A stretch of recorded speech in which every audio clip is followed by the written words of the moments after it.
Hi, how are you doing?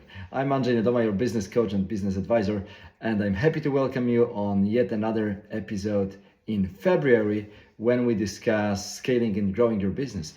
Today, we have a quite an open topic, I would say, an open question topic where we talk about how to stand out in a crowded market. And this open question is, how are you different? You know, how do you differentiate yourself from your competitors? So how are you different? Because if you are not different, then you are like everybody else. So how will clients choose you? And I know lots of businesses that fall into this trap, that they don't know how they are different. So they typically say they provide better quality and better prices. And that's really hard to compete on quality and prices because, like we discussed even yesterday, quality, without being precise what you mean by this, without defining what it means for you, for the client, it's hard to really say you are the best quality. And by the way, if you ask any of your competitors, who of you provide bad quality or mediocre quality, probably nobody will raise their hand. So it's not like, you are providing great quality and they are not, so it's easy, right, to find you.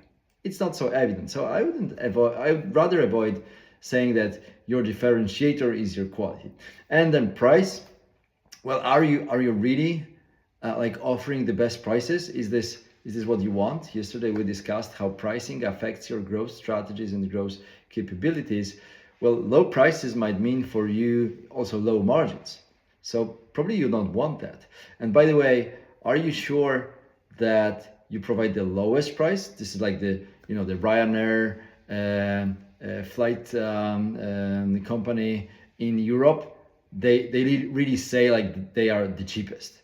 I'm not sure if this is true right now, but they surely started that way, and they were really the cheapest.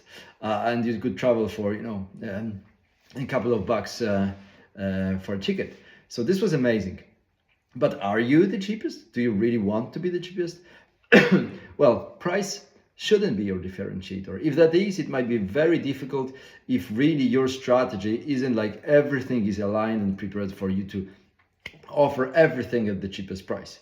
Most of businesses I know, they think they are cheap, but there is always someone cheaper for them. So if they compete to win a competitor and the only differentiator they think they have is the price, and they compete on price, they really need to stay low and the margins are low. And by the way, quite often they are beaten by someone who has small operations, who is just a startup, who do not promise as much around the product or service, and they can provide the lower prices at the end for the client. So it's not the best strategy. So how do you stand out? If this is not price, not quality, then what it is? And one of the ideas which I think is important is to really understand whom do you serve. So what is your niche market? And by the way, is this a niche or is this a generic big market? Because if this is too big, then it's really hard to stand out. If you can define a niche, there you maybe can be the best in that niche, in whatever it means for that niche. But niche, like a piece of the market, like a very well defined segment of the market or type of clients that you serve, that could really help you stand out. And then clearly communicating why you are so good for these very precisely named customers.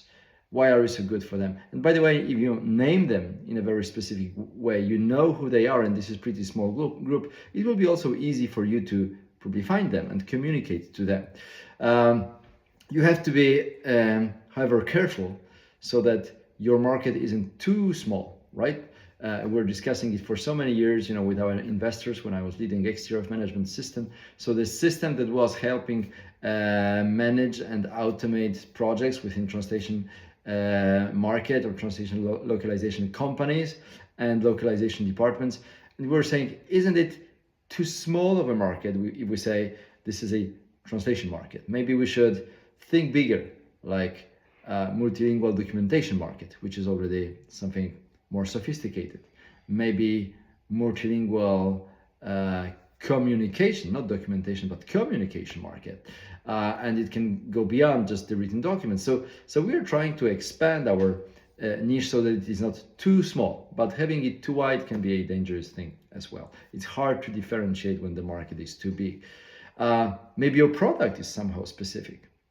Maybe you will find differences from competitors within the product or service. So how you serve the client, what do you really provide, how they really get the value of out of what you give them, what you provide them with.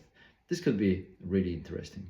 I love the element, if you read the post from today, I love this element of selling an experience rather than a product, because this can be really a good method for differentiation. So you can sell coffee, or you can sell coffee beans or coffee cups, but if you do it like Nespresso, you sell some experience there, right?